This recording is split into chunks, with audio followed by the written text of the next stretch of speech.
Welcome to the 5th episode of the Mol Belgie Argentina recaps from Reality TV Warriors. My name is Michael Helmstone, and joining me as always is the Canadian troll who has the face of a 45-year-old, Logan Saunders. Good afternoon. Good afternoon. This is another fantastic episode. We're getting into the bit of the season where I look at the challenge list that Brindles has wonderfully provided us with and go, oh my god, we are in the murderer's row of episodes in this season now. Granted, there wasn't really that many weak challenges in the beginning of the season. No, but then you have this episode with the brilliant Loved Ones visit, and then you have the next episode with the Subway game, the Yoka game, and the Save Hannah from the Pizza Place game. I forgot all three of those challenges are in the same episode next round. Yeah, it's one of the consistently best episodes of Belgian Mole next week. It's so good. As you might have guessed, I rewatched it again earlier. We're jumping ahead. We are. Yeah, no spoilers, obviously, but it's a wonderful episode. So, previously, the final 7 flew to Buenos Aires. Hannah, Kathy, and Jill were taken on a taxi tour by Bruno and Isabel, but only through the power of music. Stein and Thibaut got to sniff their way to success before everyone went out drinking. When they arrived in La Plata, it was every man for themselves as they competed to first win and then defend an exemption at the Hippodrome. Hannah managed to conceal her win, so was safe at the execution, but it was Isabel who was left holding the poodle and was sent home. You know, it's one thing to hold the gun, but it's another thing to hold the poodle. Or a poodle with a gun. Woof, woof. Yeah. This thing has more bark than bite. And as is traditional, before the titles roll, we open with a random scene. This one is all the loved ones meeting up to become the secret society at the airport on day 11. And for some reason, the airport is labelled as Zaventem rather than Brussels Airport, like normal people. And I have Googled it, it is the town where Brussels Airport is. But still, just call it Brussels Airport. They should have put them in Charleroi Airport.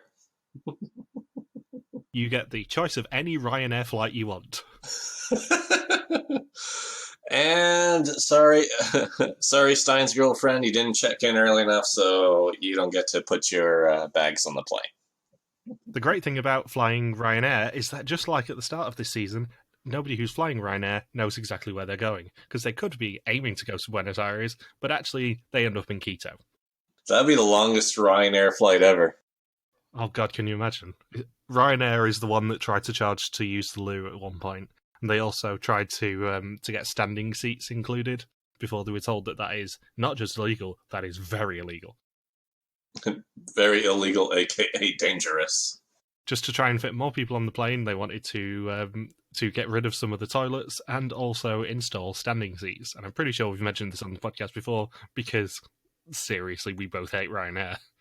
I can't remember if I caved in with flying with them when I was in Europe last time.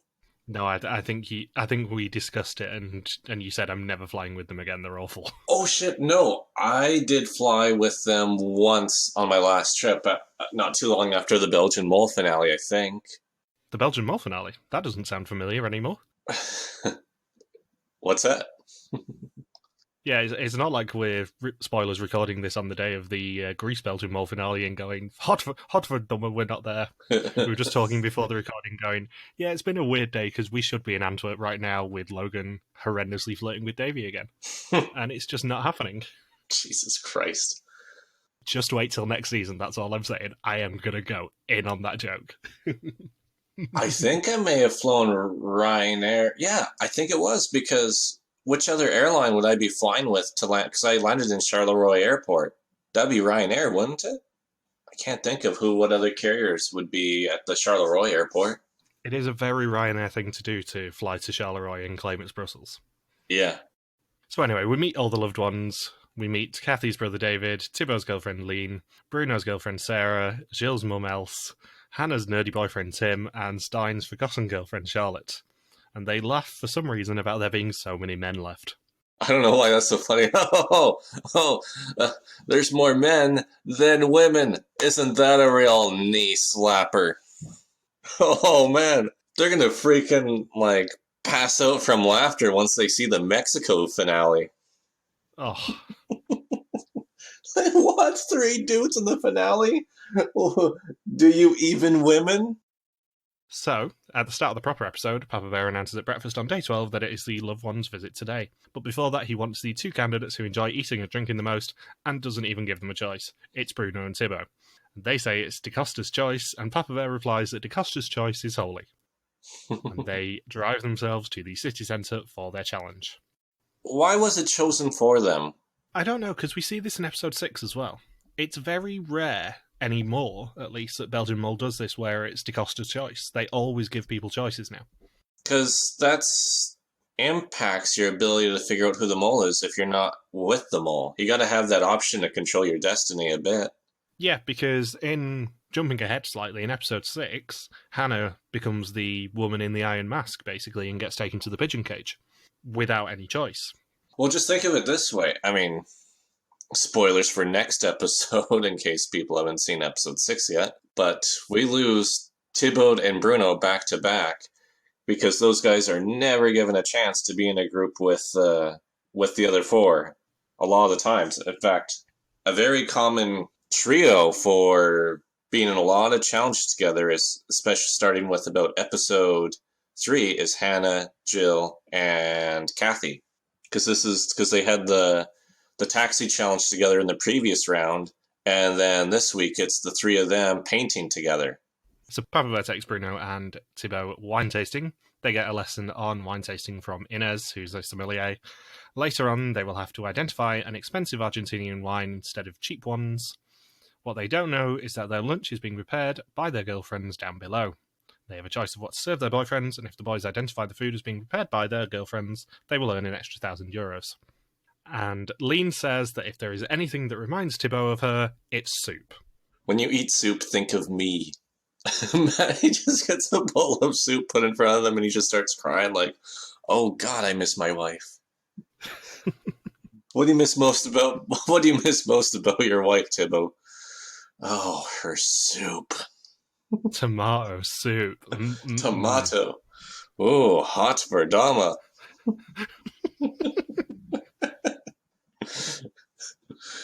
What's funny is that over the past year, my girlfriend has been learning how to cook, and in case the listeners don't know, she's born and raised in the Philippines. She still lives in the Philippines, actually. So if I was on the Argentina season and my girlfriend was in that challenge, I would like to think I would catch on which meal is hers. It's like, I don't remember adobo being that common in Argentina. I think my girlfriend might be in the kitchen making that right now. Being honest, do you think that Bruno and Thibaut were chosen for this challenge because of their girlfriends being the most likely to be identified in the cooking aspect? I think it's probably more due to that. Yeah, maybe the other ones don't cook or don't know how to cook or don't have a signature dish. And are any other contestants with spouses for this? Everyone apart from Kathy and Jill are, or girlfriends and boyfriends, because we have Thibaut's girlfriend Lean, Bruno's girlfriend Sarah, Hannah's nerdy boyfriend Tim, and Stein's forgotten girlfriend Charlotte. So I guess that's a different part, is that you got the two oldest guys in the cast, and they've been with their partners the longest out of anybody that's there. I presume their girlfriends live together with them. That's the impression I got anyway. Is that it's practically like being spouses. And the thing is, you can't do this challenge with Kathy because any food that she sees will then remind her of Eva Perón. Evita Perón made this? This soup is delicious. It reminds me of Evita Perón. It was the last thing she ate before she died. There's a pepperoni pizza. Pepperoni. Evita Perón.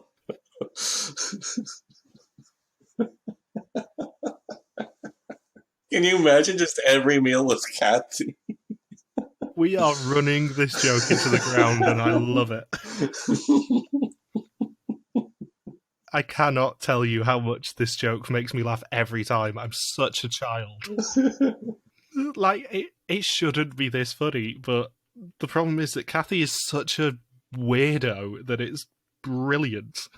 Can you figure out V is the Perón? No, that's a game where Kathy wouldn't have to take any notes. Yeah, she'd just do a 20-question quiz on the actions and identity of Evita Perón. Whoever knows least goes home, apart from Evita Perón, who can never go home. Is she under house arrest? You got Evita, sit in the same goddamn chair. You're not allowed to move. Maybe in a past life, Kathy was Evita Perón's jail guard or something. It's just like, you sit in the same chair every day. I'm not letting you move. We can't help her. We gotta let her succumb to the paint bomb. So Thibaut says that his hobbies include wining and dining, and Bruno reluctantly admits that he's been in a wine club for 15 years. Not that they get much spitting done.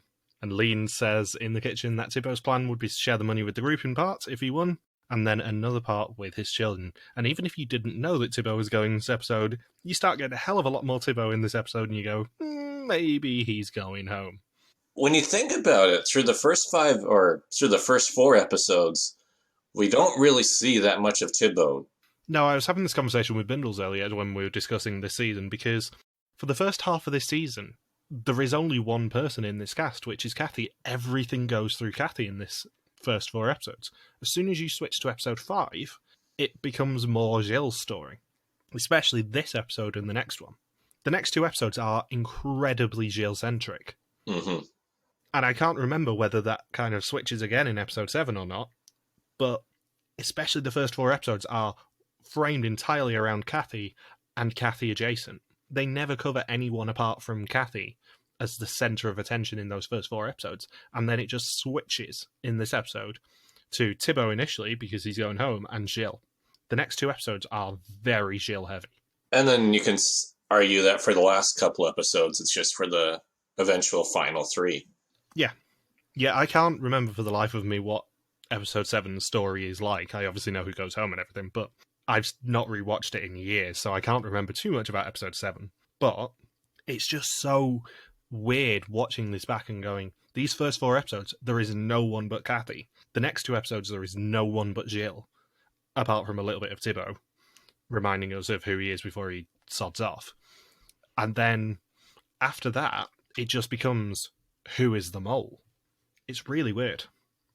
It's a very interesting way to tell the story of this season, I would say. Yeah, like for the first 4 episodes, it's not so much that Kathy gets all the airtime, it's just how people relate to Kathy. Like, Hannah gets a lot of airtime because she's the antithesis to Kathy. Yeah, if you think about it, though, pretty much in every episode of the first 4, you'll hear someone either talk about Kathy being hella intense or taking too many notes or rubbing people up the wrong way, or you will hear Kathy say, I don't know why everyone hates me so much, like we had last week. I made them breakfast. Yeah, because if you look at that Hippodrome challenge, she knew going into that, as soon as she realised what the gimmick was of the challenge, that she was going to get targeted because she is Kathy, and they need to stop her getting an exemption no matter what happens to the pot. They just want her to go home. Or confirm she's the mole. Yeah, it's something we talked about last week with, they've started these archetypes already in Argentina, but then you have the twist to the archetypes later on, with it being like Hannah being the young girl, but then you have the naivety added on. Or Kathy being the middle-aged woman, but then you have the intensity added on. You never have anyone quite like these characters again, for better or for worse. Well, just because they're on they're exact polar opposites on the spectrum. But it's a really interesting way for them to tell the story of this season, is to frame it entirely through Kathy in episodes 1 to 4. And it's something I kind of didn't twig until earlier today, that you talk so much about Kathy in those first 4 episodes because it is her story. Mm-hmm. Yeah, like think of all the times we've mentioned Thibaut through the first 4 episodes. It's not much. Yeah, it was basically episode 1 with him apparently dying on the bridge. It was episode 4 with him groping Hannah. And then other than that, we've really not talked about Thibaut much. He's been very much a secondary or tertiary character, and he comes to the forefront this episode because it's his Boo episode. Yeah, because I was thinking through the first 4 episodes, like all the people who've been eliminated so far, they're a bit more prominent in the early part of the season. And then with Kathy and Hannah, and Jill, and we've talked about Stein being the ultra contestant, and then Bruno, where you don't really know what to make of Bruno exactly, where he's trying a bit too hard to be the mole. And then Thibaut is like, he's clumped in as one of the fanatical players, but he does it so where he doesn't piss people off. Yeah. So yeah, Bruno's been a member of a wine club reluctantly for 15 years. I hear the wine club is in the basement of the same building they use for AA. Now, the first rule of wine club is you don't talk about wine club. I hear people complain about that rule. The second rule of wine club is you still don't talk about wine club.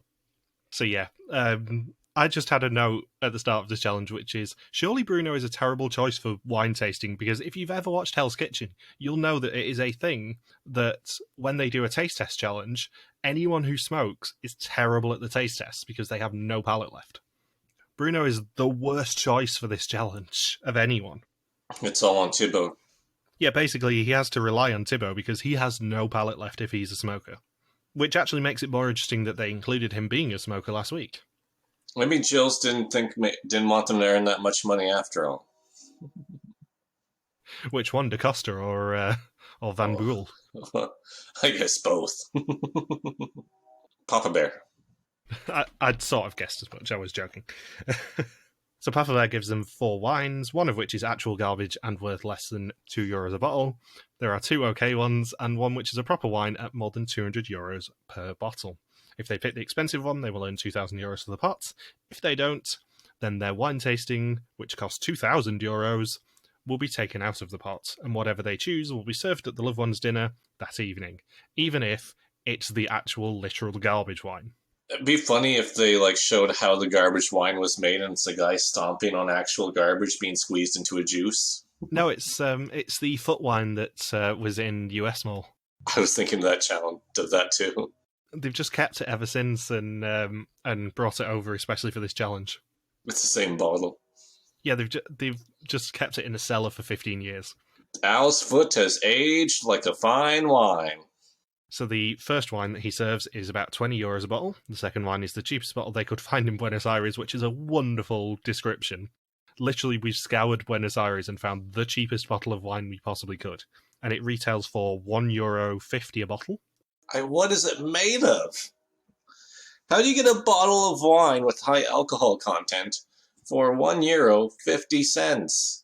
The third wine is also about €20 a bottle, and the fourth wine is the expensive one. And they quite like the second wine. Bruno says that it's neutral, and they both hate the fourth one and agree that it is the garbage one, at which point Papa Bear pours it away. And it's wonderful as the viewers of this challenge, knowing full well that they've made a huge mistake. Especially as you see it being poured out, it's like, no! Do you think Papa Bear would have poured it out if it was any other bottle? I don't think he would. I think he did it just for the comic effect. He should know. What would have been even funnier is to pour it on the grass. Yeah, this is our €1.50 fertilizer. Or so you believe. The bottle was actually fertilizer. Or maybe, just maybe, they're using it as a secret ingredient to beat coronavirus, and Trump's getting people to inject themselves with it. Yeah, ingest it. Yeah, drink it. It's the same stuff from Jonestown. If it's bleach, then you earn €2,000 for the pot. Everyone drinks at dinner. Well, I guess I won't be having soup again. Do. If there's one thing that reminds me of my girlfriend, it's drinking bleach. It goes with her soup dinner. So they choose bottle number 3 as the wine that will be served, and Papa Bear refuses to tell them whether they're successful till dinner or not, because he wants them to find out in front of their girlfriends. And then their lunch gets served. So it is filmed with hidden cameras, and Thibaut says that if he ends up in the finale against Bruno, Kathy and Jill, he'll lose because of their note-taking ability. And at what point did Bruno start taking notes? Because he was definitely in the We Don't Take Notes group at the start of the season. I guess after Mark's execution. Maybe he got woken up to that fact. Really? The guy who didn't bring a pen went home right after a woman got the paint bomb woman. Maybe I should change my strategy. So the previous night, Thibaut says that he dreamt that Gilles was the mole, and he dreamt that he was doing another challenge. and their girlfriends watch downstairs. Bruno says that he enjoys that they eat and drink so well on the trip the most. He doesn't really care about, finding the mole. He just wants to eat and drink nice things. Yeah, I've always wanted to drink a €200 bottle of wine. And Thibaut ends up being more concerned with the wine that he spilt on his white t-shirt rather than the soup that his girlfriend lovingly spent 2 hours making. And Bruno ends up pouring white wine on him to try and fix it. The main course is a scallop salad prepared by Bruno's girlfriend. He doesn't recognise his girlfriend's handiwork either, so no €1,000 bonus. And we actually find out when they meet up with their girlfriends that Thibaut hates scallops anyway. That's awkward. So while the boys are wining and dining, Hannah, Kathy, Jill and Stein are sent to an art gallery. And there are 3 easels, but 4 people, so Stein is sent upstairs. And he has 3 pictures to describe over the walkie-talkie to them. The others must paint replicas within 30 minutes. Stein must describe carefully, as later they will be hung in a gallery of 30 paintings, and Bruno and Thibaut must pick which paintings their efforts were based off of. And he describes one of the paintings as a troll on a horse, and it doesn't get any better for the artist after that. Stein went from being too detailed, and they said, no, there's no way we're going to get all that if you're that detailed. We're not expert painters. And then it ended up being way too vague, and then Stein messed up right from left. It's like, well, it's right hand if you look at the picture. It's right hand if you're facing the picture. You just have to remember that everything's in mirror. It's right hand as long as you remember that it's left hand. And yet again, as you pointed out earlier, Kathy, Hannah and Jill are left as a team. And Kathy and Hannah end up acting out the painting that Stein describes for Jill of the tango dancing couple. And Stein has trouble describing the jockey, and he settles for a South American troll with a mustache. This is a caricature. And Kathy's painting is described as having a baby with the face of a 45-year-old on it. And Stein gives a quite detailed description of the colours, but they struggle to work out how to mix colours, given that they get 5 basic colours and have to mix the rest of them. Because I think they get red, blue, yellow, black and white, if I remember rightly. The 3 primary colours and the presence of all colours and the absence of all colours. And with half of the time gone, Kathy only has a brown square on her canvas, Hannah has a horse but it's facing the wrong way, and Jill ends up using his fingers. And he's painting the colours the wrong way round, but Stein realises it's quick enough. And Stein realises with 3 seconds left that Hannah has painted hers the wrong way round, at which point Bruno and Thibaut get to go into the gallery. This is the first time that Stein's not done so well on a challenge this season. It is, and yet they still earn the money somehow. I guess he didn't completely ruin the descriptions. No, Stein's descriptions were actually quite good from what we saw. It's just the fact that he was having to dictate to probably the 3 moldiest contestants left. Yeah. And I mean, he messed up the hands, but that's like, I can imagine being in that situation where there's a lot of money on the line, a lot of pressure, and it's all on you to relay the descriptions. And you're like, oh yeah, I guess I'm looking at the picture, I see right hand, but yeah, I guess if you're looking from the perspective of the person in the painting, who's not even a real person, then it's going to be left hand. Yeah, nothing in this challenge should make you ever doubt that Stein is not the mole, I would say. So Bruno and Thibaut get a gallery with 10 examples for each of the paintings. They have to identify the originals to earn the group €3,000, and they get 10 minutes and 3 chances. And it's very interesting that those 2 were chosen for the Wining and Dining challenge because they have control over 2 different challenges and a lot of money between them. There are €6,000 at stake purely from them in this challenge. So if one of them is the mole, there is a really easy way to lose them a lot of money in this challenge. That's true. €6,000. That's pretty hefty. That's actually a lot of money for a Belgian mole or Vidum challenge. Yeah, that is the equivalent of about a little over half of an entire Vidum pot. Is in the hands of Bruno and Thibaut, of all people. I guess you don't want the mole in that role. So, with 5 minutes left, they've still not made a guess, and they finally make it with 3 minutes to go and get 1 correct, which is Kathy's Madonna picture. And of course, Kathy went for the Madonna picture because it reminds her of Vita Perone. Right. It's a clue. And the second guess is somehow correct, so they earn €3,000 of possible 3,000 for the challenge. How'd they get it on the second guess? That was impressive. Well, it was the birds on Hannah's one, I think. Oh yeah, they did mention the birds. What'd they say about Jill's painting? I don't know. Lucky guess? Yeah, I think it was a lucky... I think Jill's one was a lucky guess. I think Stein had told Hannah to draw 7 birds, so That's a very specific quantity. that is how you win this sort of a challenge, is you have to find the points of real detail and make it work. And then Papa Bear brings in the 4 remaining loved ones. Stein recounts his llama catching successes. Thibaut talks about everyone thinking he was dead on the bridge. And Hannah's boyfriend is asked the bottle puzzle from episode 1 and solves it straight away. Nerd. It's like, oh, well, yeah, you just, I guess you take the straw and then you just start blowing. Blow into what? Well, into the bottle. Like, I'm not a dumbass. They broke up right after the season. So yeah, that evening they're taken to a tango club for their meal, and Papa Bear announces that the top wine was the one that he poured away, but they still have okay wine, and it's not something that he found in Carrefour. He should have brought out the bucket. Does anybody want this? This bucket is worth over 200 euros. We can't let this go to waste. It may or may not have a little bit of Thibaut and Bruno spit in it, not gonna lie. But that spittle is worth 200 euros. So yeah, them making Papa Bear pour the good wine away means that they lose 2,000 euros of bottles, 3,000 from the pot. And then everyone discusses what they like about their loved ones in confessionals, except David, who, as Kathy's brother, talks about how Kathy will do anything to win, like we didn't know that already. Yeah, Kathy's brother says, actually, there used to be 2 brothers. We don't talk about what happened to the other brother. But Kathy did eat one of them in the womb. There was a twin. He didn't make it. It's like Dwight K. Schrute. That was what I was referencing. And in the now traditional confessionals, all the loved ones are asked whether their candidate could be the mole. And Lean and David say yes, they could be. Charlotte and Tim say no, and Else and Sarah say maybe. And apparently Gilles has refused to tell his mother whether he was the mole or not. And on day 13, they wake up with their loved ones and take a boat to the Tigre Delta in the afternoon. And something very interesting that actually plays into the next couple of episodes is that somehow Hannah has ended up having her hand strapped up.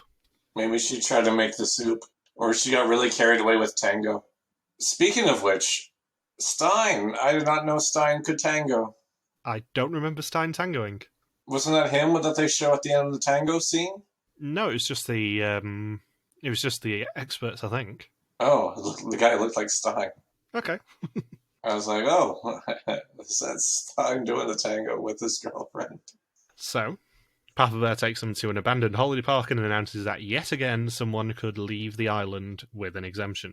Only one person will get the chance at the exemption, and that is entirely dictated by their loved ones. In the old swimming pool, the loved ones must solve a 10-gram puzzle to spell out the words de mole. Whoever completes it first wins their candidate a chance at the exemption. The candidates can run to the back of the pool to see where the pieces should be. And with the exception of basically Gilles and his mum, nobody does well on this challenge. I like how Papa Bear says, well, the 3 people are in it are Gilles, Kathy, and Stein. Bruno and Thibaut or Bruno's kind of in it, and then Thibaut and Hannah are out of it. But then you see the actual boards, and Gilles and his mom absolutely demolished this challenge. Yeah, there is absolutely no way that anyone other than Gilles was going to win that. Older people tend to do well with putting puzzles together, like spatially. That's just what people used to did as a hobby more frequently before technology really took over. Do you think she looks a little bit like Katrine from the Mexico season? I'd have to go back. I'd have to do a side-by-side comparison. She looks a lot like Katrine from the Mexico season. It's obviously not, because we'd have known about it by now if it was. All Belgians look alike. She really does look a lot like Katrine. So yeah, Thibaut and his girlfriend have a bit of a domestic, and that actually continues after the challenge. And Gilles wins the first part of the challenge, surprisingly, and becomes in control of the second. And I actually put, before I remembered that Gilles wins this first part of the challenge, that I think Gilles and Kathy are at a bit of a disadvantage here, because they're with family members rather than significant others. Although, they can shout at their family members a lot more than they can shout at their respective boyfriends or girlfriends. That is so true, and they were the top 2 for this challenge. I think it's because there is a completely different relationship between loved ones and people in a relationship, because you do have to actually acknowledge your sins in a relationship. there's long-term consequences if you're a real asshole to your partner, to your spouse, where it's like, yeah, there could, like, after you get back home, they're like, wow, you did not treat me well at that challenge. I hope you brought somewhere between 10 and 20,000 euros home with you. Yeah. And then with having family members there for a challenge where you can just, where it's beneficial to shout at somebody, no matter what, that status can't change. Yeah, because you can't really get rid of family unless, there's a lawsuit involved. Yeah. So in the second part, Gilles stands on the roof of a building and has to try and snipe everyone else as they run past him. Each of them is carrying an envelope, one containing the exemption that he needs to win. And for each of them that runs through the course and past the exit without being shot, they will earn 1,000 euros for the pot. I guess the lesson here is maybe when you go in Belgian Mall, have a family member come out instead of your spouse, because that exemption can prove to be very valuable. Yeah, and who else was actually going to come out for Kathy? It was either her brother or maybe her kids. Shout out her kid. And her kids having to sit there in a abandoned Argentinian holiday park, seeing their mother get shot by paintballs, probably isn't the look they want for a first rebooted season. You have an 8-year-old there just bawling their eyes out at seeing their mum get shot and the screen going red. Are the bullets real? Actually, thinking about it, imagine having Kathy as your mum and playing board games with her. Because of how intense she is in this, she would not want to lose any sort of board game at home. You have Boardwalk and Park Place? Flip! Just imagine her playing chess or checkers, just going, "This is bullshit, you can't take my king."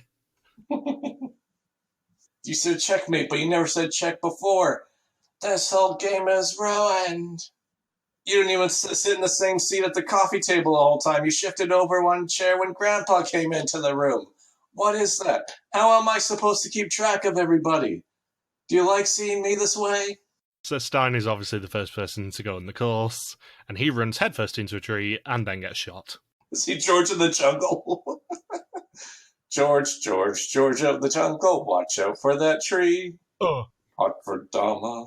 But my favourite thing of this entire challenge is watching Gilles' mum in this challenge, because she is obviously a very proud mother, and every time he shoots one of his competitors, she just cheers and can't help herself. It's so funny.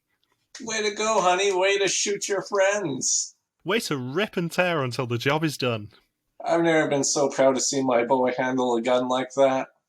And then Kathy is up second. She manages to streak her mask pretty badly, and then Gilles just shoots her straight after.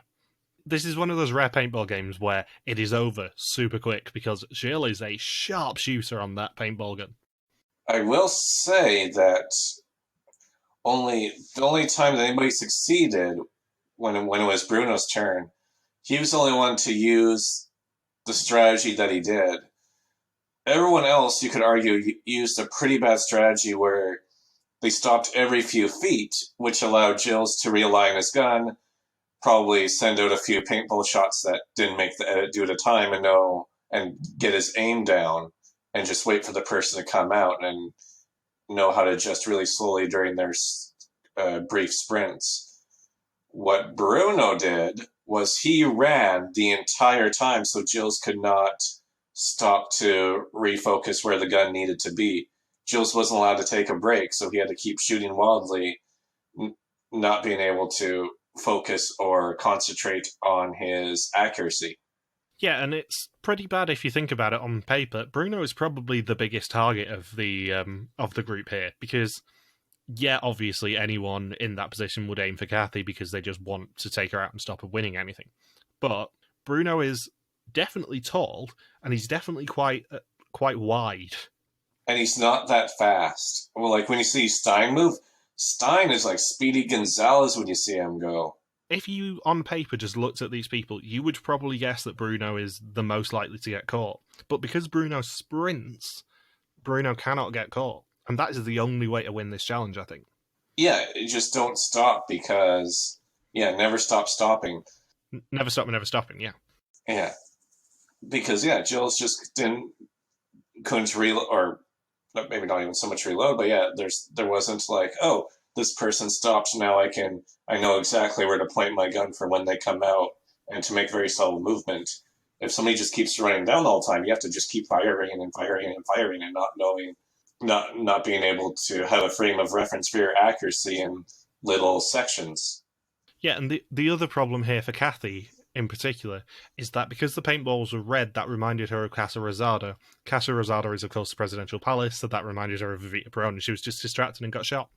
Yeah, like Hannah and then Stein to a lesser extent and Kathy, they all just made it too easy for Jill's because it's essentially like Jill's only has to aim within, say, a 2x2 grid at a time, as opposed to Bruno, where you have to fire at like an 11x11 grid all the way through.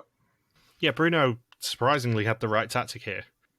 And the good thing is that Thibaut does actually manage to do this entire challenge without fainting, so that's a new personal best for him. Yeah. Who was the earliest to get shot? Kathy? Yeah, it's got to be Kathy, I think. And Stein, I was surprised.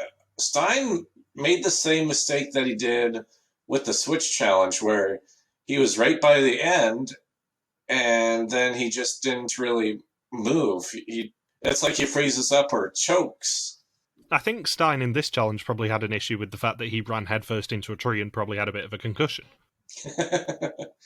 That's true too. That probably messed him up slightly. But yeah, Stein, I'm not sure whether at this point in the season Stein goes, maybe I'm not making myself moly enough. Maybe Stein goes, yeah, maybe I don't need to win every challenge, personally.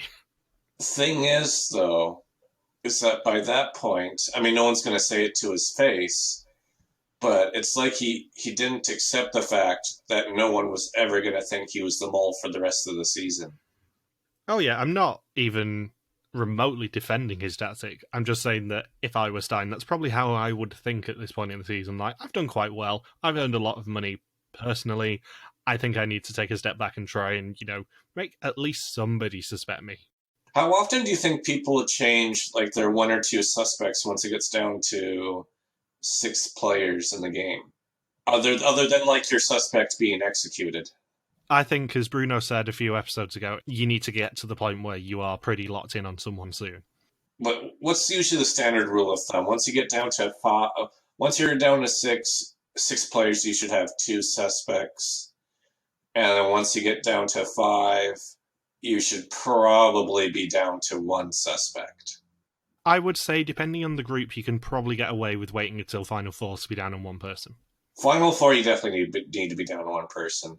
And the Final 5, it's tough because, it really depends if everyone else is locked in on the right suspect or not.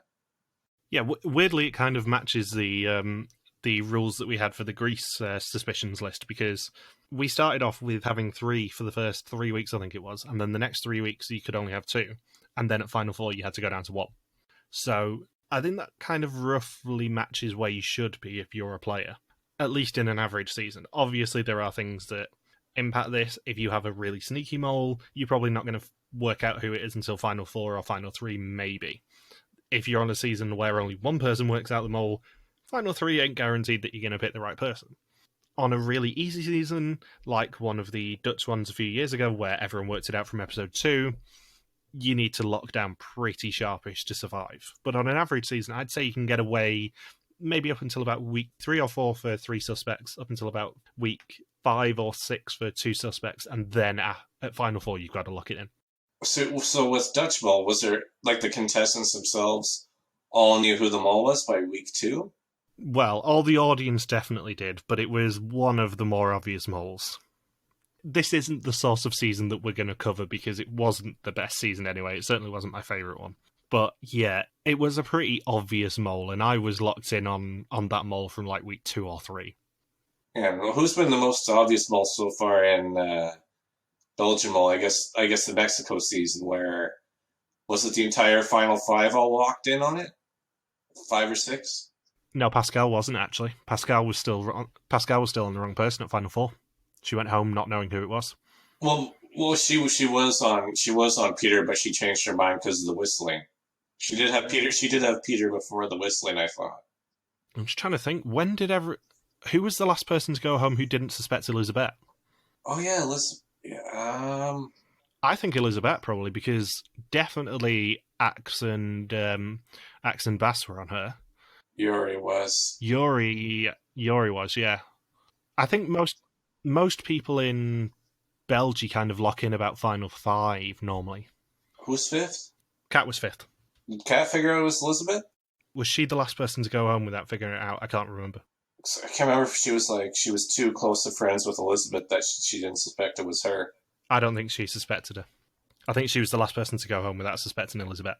Yeah, because the Final Four definitely all did. What's funny, though, is that even with the Final Four all suspecting Elizabeth, Boss told us that on the final quiz, he was very close to switching to Axel.